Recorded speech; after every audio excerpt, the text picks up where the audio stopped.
Au sommaire de cette édition, l'épilogue du procès de l'affaire appelle à incendier le palais du Mogonaba sur les 10 personnes inculpées pour incitation à la divulgation de fausses informations, provocation à la mise en danger d'autrui, plusieurs écopes de peine d'emprisonnement ferme allant de 4 ans à 6 mois. Le résumé du verdict tombé ce matin en début de journal.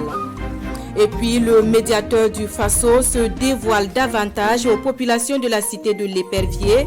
Son rôle, ses missions, son mode de fonctionnement et des exemples réussis de médiation ont été présentés aux populations de Manga. L'audience foraine à suivre dans quelques instants. Le Mali, une histoire commune, une seule nation, un même destin. Message derrière la tenue de la biennale artistique et culturelle après une dizaine d'années de rupture. Et c'est Mopti dans le centre du pays qui accueille l'événement qui se positionne comme un moyen de renforcement de la cohésion sociale. À la cérémonie d'ouverture, les autorités maliennes se sont voulues reconnaissantes à celles burkinabè en décernant au ministre burkinabè en charge de la culture une médaille honorifique. Bonjour et merci de suivre le 13h de la télévision du Burkina. Débuté le 7 juin dernier, le procès de l'affaire dite appel à incendier le palais du Mogonaba a connu son épilogue ce matin sur les 10 personnes inculpées pour incitation à la divulgation de fausses informations, provocation à la mise en danger d'autrui, plusieurs écopes d'une peine d'emprisonnement ferme allant de 4 ans à 6 mois. Le résumé du verdict tombé ce matin avec Sekou Zongo. Procès de l'appel à incendier le palais du Mogonaba, la justice burkinabè a tranché. Le principal prévenu, Marcel Tankwano, est reconnu coupable de la mise en danger d'autrui et incitation à la divulgation de fausses informations. Il est condamné à 4 ans de prison ferme et à une amende de 5 millions de francs CFA. Pascal Zaïda et Abdul Karim Bagayandi Lota sont chacun condamnés à 2 ans et demi de prison ainsi que 2 millions d'amende, le tout ferme. Désiré Ginko écope de 18 mois de prison ferme et d'1 million d'amende. Boukari Tapsoba est lui emprisonné à 2 ans et 1 million d'amende ferme. Karim Kone écope d'1 an et d'1 million d'amende ferme, tandis que Souleymane Belem s'en sort avec 6 mois de prison avec sursis. Quant aux accusés Loukman Sawadgou et Alain Traoré dit Alain, ils ont été relaxés au bénéfice du doute. Le médiateur du Faso se dévoile davantage aux populations des différentes régions du pays. Son rôle, ses missions et son mode de saisine ont été expliqués hier aux populations de la cité de l'Épervier. L'audience foraine a également permis à l'institution de mettre en exergue des exemples réussis de médiation. Le point avec Alassane Tiendré-Beogo et Mariama Tamboura. À Manga, représentants de la société civile, structures publiques, autorités coutumières et religieuses, forces de défense et de sécurité se familiarisent davantage avec le rôle et les missions du médiateur du Faso. Parmi ces missions, la prévention et la gestion des conflits. Ici, toute l'attention des participants est portée sur la présentation de quelques cas de médiation réussis. Ça m'a permis de comprendre que, au-delà de la justice, on peut régler beaucoup de problèmes. Je ne savais pas qu'il y avait une institution chargée des médiations. Nous ne souhaitons pas de conflit, mais si cela se présente, nous savons désormais vers qui nous tourner. Cette audience foraine de Manga est la 3e après celle de Kaya et d'Edougou. Des audiences qui ont pour objectif, selon le médiateur du Faso, de renforcer la confiance entre le citoyen et l'administration et aussi permettre à la population d'exposer directement ses préoccupations. Nous sommes à Manga pour dire aux forces vives de la région que leur institution, le médiateur du Faso, qui a en charge les questions donc de médiation est vraiment l'interface entre les citoyens et l'administration pour tout ce qui concerne les dysfonctionnements et les abus de l'administration publique. Dans son organigramme, le médiateur du Faso dispose de représentation au niveau régional et cette rencontre est mise à profit pour installer le nouveau délégué régional dans la région du Centre-Sud. À Ouagadougou et à l'École nationale d'administration et de magistrature ENAM, une conférence publique a porté sur le régime social des agents publics de l'État. Une conférence organisée par le bureau des élèves et qui marque le lancement des activités du dit bureau. Amadou Ilboudo et Oumou Sissi. Depuis le 1er avril 2021, les agents de l'État burkinabé sont soumis à une nouvelle loi sur la sécurité sociale. Une loi qui résulte de la fusion et de la relecture des précédentes. Qui peut cotiser et pourquoi cotiser? Ces futurs agents publics attendent des réponses à ces préoccupations à cette conférence qui porte sur le régime de sécurité sociale des agents publics. Le régime de sécurité sociale, c'est toute la protection sociale effectivement donc, qui est dédiée donc, aux agents publics de l'État. Il faut dire qu'à ce niveau-là, au niveau du régime, le régime fait donc référence à deux branches. La branche des pensions, dont la bien vieillesse, invalidité, décès, et la branche des risques professionnels. Ces élèves de l'École nationale d'administration et de magistrature seront pour la plupart affiliés à la CARFO à la fin de leur formation. Cette conférence est l'occasion d'en savoir plus sur le régime qui va régir leur carrière jusqu'à la retraite. Nous, élèves fonctionnaires, à la fin de notre carrière, on va se retrouver dans la main de la CARFO. Donc il faut que dès le début que nous sachions ce qui se passe au niveau de la CARFO. Il y a des choses même que peut-être depuis l'école, on peut avoir des liens avec eux. Cette conférence marque le lancement des activités du bureau des énarques. Elle est mise à profit pour lancer une collecte de fonds pour l'effort de paix jusqu'à la fin du mois de juillet. Séance tenante, plus de 120 000 francs CFA sont mobilisés. L'association Dialogue sans frontières poursuit son combat pour plus d'éthique dans l'utilisation des médias et Internet. Un atelier dit de convergence sur le dialogue digital pour le développement est en cours depuis hier à Ouagadougou. Il vise surtout à accompagner les jeunes pour une meilleure utilisation de ces médias. Plus de précisions avec Jean-Eudes Bayala et Caroline Mouari. C'est l'heure du bilan de la mise en œuvre des plateformes digitales pour la promotion de la paix et de la citoyenneté. En conduisant l'initiative, l'association Dialogue sans frontières aura également visé la synergie d'action des politiques publiques intervenant pour le développement via le numérique. Pendant 3 ans, lorsque nous avons créé nos plateformes, le lendemain, la Covid-19 est arrivée. Le lendemain, on était maussade. Mais on continuait à communiquer. Et finalement, nous avons mis sur la plateforme 3000 livres. L'on salue l'initiative. Le département ministériel en charge de la transformation digitale relève la nécessité de révéler le potentiel des plateformes numériques sans en occulter les dangers. Une mise en garde que vient préciser la présidente de la Commission de l'informatique et des libertés. En rapport avec notre individualité, notre intimité, la donnée numérique personnelle devient un bien très précieux, appelé aujourd'hui l'or noir du numérique, dont la protection est nécessaire. Les acteurs se donnent 48 heures d'échange sur le sujet. Le dialogue interreligieux dans un contexte de crise sécuritaire est inscrit comme point des échanges.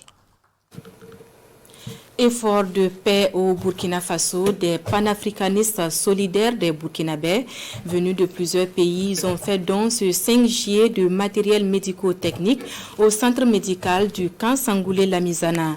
Au-delà du geste, ces panafricanistes se disent solidaires du Burkina Faso dans la lutte engagée pour la conquête de sa véritable souveraineté. Salif Belem et Ismaël Diloma Sirima. Des panafricanistes au secours des blessés qui combattent pour le Burkina. Venus de diverses contrées d'Afrique, ils ont apporté du matériel de soins au centre médical du camp Sangoulé Aboubakar Lamizana. Ce don est pour eux une symbolique et un soutien pour les autorités qui ont entamé une marche vers une souveraineté véritable. C'est un devoir pour tout Africain et Africaine consciente des enjeux, justement de participer à cet effort commun pour qu'ensemble nous puissions, tel que le recommandent d'ailleurs nos traditions et nos valeurs africaines, celle de faire privilégier toujours la communauté au lieu de l'individu. Et nous ne pouvons rester insensibles face à ces tueries qui ne cessent de s'aimer la désolation parmi nos familles. Dès la réception du don, les premiers responsables confient que ce matériel sera utilisé pour donner du réconfort aux blessés du front. Le fait d'avoir ce don, peu importe sa valeur financière, c'est beaucoup plus en tout cas sa valeur plutôt morale, symbolique qui est le plus important. Et j'avoue que ça nous remonte le moral en tant que personnel de soignants, mais également ça remontera certainement le moral de tous nos blessés qui sont là et qui vont dès ce soir même bénéficier en fait de ces dons qui viennent de nous être offerts. Avant de laisser le personnel soignant retourner auprès des patients, ce groupe de panafricanistes appelle les Africains, où qu'ils soient, à s'unir pour la liberté effective de l'Afrique. Ce combat est également en cours au Mali qui, après plusieurs reports, renoue avec l'organisation de la Biennale artistique et culturelle et c'est Mopti dans le centre du pays qui accueille l'événement. Une manière pour les autorités maliennes de renforcer la cohésion sociale à travers l'expression de la diversité culturelle. La cérémonie d'ouverture avec nos envoyés spéciaux au Mali, Bernard Kombelem et Estelle Judith Assogba. Avec force. Le Premier ministre malien donne le ton ici depuis le stade Barema Bokoum de Mopti. La biennale artistique culturelle renaît de ses cendres après une décennie d'hibernation. Un événement historique pour le peuple malien sorti massivement pour témoigner aux autorités qu'il reste debout et uni comme un seul homme malgré l'adversité. L'organisation de cette édition de la Biennale artistique et culturelle à Mopti montre que notre pays, le Mali, pays d'hommes d'honneur, d'hommes de parole, est résilient et reste debout malgré les difficultés du moment. Le Mali reste debout et notre peuple est confiant en son avenir. Je viens de vous l'exprimer. Déterminé à vaincre l'hydre terroriste grâce à nos vaillantes forces armées de sécurité, que je salue ici encore et je ne cesserai jamais de saluer pour leur sacrifice quotidien au service de la patrie. Des troupes artistiques venues de 19 régions administratives et du district de Bamako vont démontrer pendant une dizaine de jours au public leur créativité et leur savoir-faire et surtout leur enracinement à la culture malienne. À leur côté, la troupe artistique de Paul Makoté, venue de Bobo Dioulasso, qui a eu le privilège de démontrer ses talents lors du défilé des troupes. Riche d'une diversité culturelle et qui nous a été donc donné à voir ce soir, qui montre aussi à la face du monde et à ceux qui sont les champions du coloriage de cartes que ce pays-là reste debout et qu'il n'y a pas que l'insécurité, il n'y a pas que la guerre, il y a aussi des hommes qui sont fiers de leur culture, qui l'expriment, qui l'affichent et je pense que c'était donc naturel que nous soyons là pour manifester notre fraternité avec le peuple malien. La tenue de cette biennale à Mopti aperçu par certains comme l'épicentre de la crise sécuritaire malienne, était pour nous un défi. Et à travers cette biennale, il a été donné une belle démonstration de la quiétude qui règne ici, de la paix qui est revenue, de la sécurité, et de notre point de vue qui est rassurante. Donc c'est un sentiment de joie et de satisfaction, mais également de fierté en la culture du Mali, en le peuple du Mali à travers sa jeunesse. Une cérémonie marquée aussi par des prestations d'artistes de renom et une chorégraphie qui retrace l'histoire du Mali depuis les différents empires qui se sont succédés jusqu'à l'indépendance en passant par les différents régimes, la transition et le Mali croix, autrement dit la nouvelle vision du Mali qui est une histoire faite de conquête et de vivre ensemble. Vous l'avez constaté, entendu, le Burkina est bien représenté à la Biennale artistique et culturelle. Une présence remarquable à travers l'ensemble artistique de Bolmakoté, mais aussi la présence du chef du département ministériel en charge de la culture, Jean-Emmanuel Ouedraogo, à qui les autorités maliennes ont, au nom de la fraternité, décerné une distinction honorifique. Instant décoration avec nos envoyés spéciaux au Mali, Bernard Kombelem et Estelle Judith Assokba. Le Burkina Faso a la plus haute marche de cette biennale artistique et culturelle de Mopti. Le ministre de la Communication, de la Culture, des Arts et du Tourisme reçoit une distinction honorifique, une distinction décernée par les autorités maliennes pour ses actions en faveur de la paix. Alors ce que je peux dire, c'est que c'est une distinction surprise qui nous laisse un peu sans voix. Mais c'est une distinction qui vient une fois de plus montrer la fraternité entre les deux peuples, le peuple malien et le peuple burkinabé. Et c'est une distinction que je reçois aussi au nom des plus hautes autorités du Burkina Faso, à commencer bien sûr par son Excellence le capitaine Ibrahim Traoré, son Excellence Monsieur le Premier ministre Kielem, l'ensemble du gouvernement et l'ensemble du peuple burkinabé. Le président de la transition, le colonel Assimi Goïta, nous a mis en mission, le ministre Jean-Emmanuel Ouédraogo et moi. Il nous a demandé de mettre nos efforts en commun pour faire de la culture une arme de lutte contre la nébuleuse terroriste que nous connaissons, contre l'extrémisme violent, en vue de préparer les esprits à la paix. Le Burkina Faso et le Mali, deux pays frères confrontés à des défis communs. Il reste convaincu que la culture peut contribuer fortement à un retour de la quiétude, raison pour laquelle ils mettent en synergie leurs actions pour un retour de la paix et de la cohésion sociale, gage d'un développement harmonieux de leur peuple. Retour au pays pour un mot de littérature. Le magistrat Unteni Félix Natama fait son entrée dans le cercle des écrivains. Son premier ouvrage dédicacé le 1er juillet dernier s'intitule Le prix de la stigmatisation, une œuvre qui met à nu les conséquences du rejet, de l'abandon et de la stigmatisation. Instant dédicace avec Daouda Ouattara et Mariama Tamboura.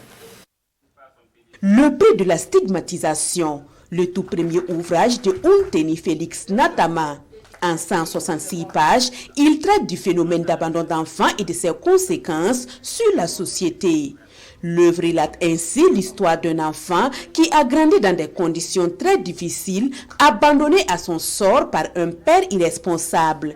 Il se verra par la suite contraint de rejoindre des groupes terroristes. Il y a un élément très important en tant que juriste, en tant que magistrat particulièrement, sur la question de la réinsertion sociale des personnes jugées et condamnées lorsqu'ils sortent de prison.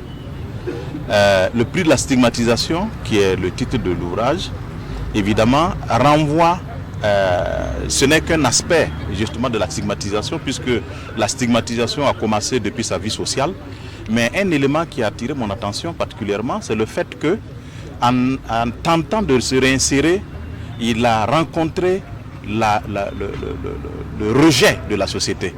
Le prix de la stigmatisation est, selon l'auteur, une manière à lui de faire une lecture de la situation actuelle au Burkina.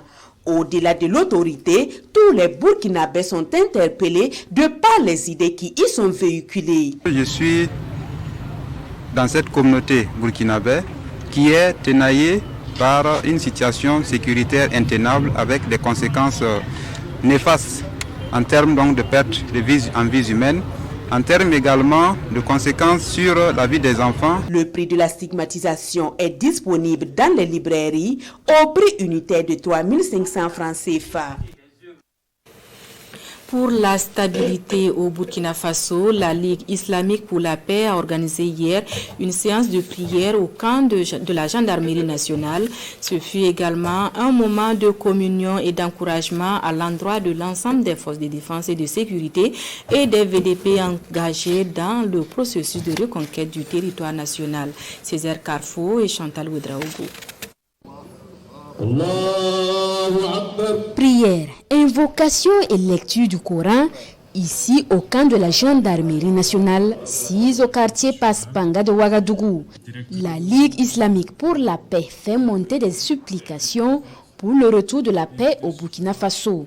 Une prière également pour soutenir les forces de défense et de sécurité dans la dynamique de la restauration de l'intégrité du territoire. Les plusieurs autorités du pays ont sollicité des prières de bénédiction dans toutes les confessions religieuses. Donc, en son temps, on avait demandé pour faire la prière en son temps, mais compte tenu que l'accord est venu un peu en retard, c'est ça qui fait qu'on a fait la prière ce soir en différé. Tout ce qu'on a besoin, c'est la paix et la paix. Cette initiative de la Ligue islamique pour la paix conforte l'engagement des forces combattantes et la hiérarchie militaire reconnaît à juste titre la contribution de l'ensemble de la communauté musulmane. Merci aussi pour ces prières pour le renforcement de la cohésion au sein de la population. Le chef d'état-major me charge également de traduire ces mots d'encouragement à toute la communauté musulmane pour les efforts qu'elle fait jour et nuit pour que la paix revienne au pays. Empêché au début de la séance, le chef d'état-major de la gendarmerie nationale a tenu à venir traduire toute sa reconnaissance pour l'initiative. Des représentants de coutumiers et de la communauté chrétienne sont également présents pour prier avec leurs frères musulmans. En plus des prières et bénédictions, la gendarmerie nationale bénéficie de 100 tapis de prière. La Ligue islamique va ainsi poursuivre ses invocations et entend aussi combattre le radicalisme et l'extrémisme violent à travers ses prédications. Feuilletons les journaux du jour pour finir. Dans leur dernière parution de la semaine, les quotidiens traitent de l'adoption du rapport portant réglementation de l'activité des agents publics de santé. Il est aussi question du retour des pèlerins du Hajj 2023. La revue de presse de Sekou Zongo. Le retour des premiers pèlerins du Hajj 2023 est largement traité par la presse écrite dans leur livraison de ce vendredi. Une première cohorte de 430 pèlerins a regagné Ouagadougou dans la nuit du mercredi à jeudi, informe le doyen des quotidiens burkinabais, l'observateur Palga. Accolades, chaleureuse poignée de main, sourire, joie de retrouver la mère patrie, l'aérogare pèlerin était l'habitacle de vives émotions mercredi nuit, poursuit mon confrère. L'atmosphère au sein de l'aérogare pèlerin est d'ailleurs résumée à la une du journal Hajj 2023, heureux comme un ladji qui vient de rentrer de la Mecque. Sur la même actualité, le journal Le Pays affiche Hajj 2023, 430 pèlerins de retour au Bercail. Sidouaya précise que pour le retour de l'ensemble des pèlerins, 13 vols sont prévus pour Ouagadougou et 4 à Bobo-Dioulasso. Autre actualité largement relayée par les journaux, la décision du gouvernement de réglementer les interventions des agents publics de santé dans les structures sanitaires privées. Le journal Sidouaya se fait le porte-voix du ministre en charge de la Santé qui donne des précisions à l'issue du Conseil des ministres d'hier jeudi. Le gouvernement décide ainsi de réglementer l'activité des agents publics de santé dans les structures privées.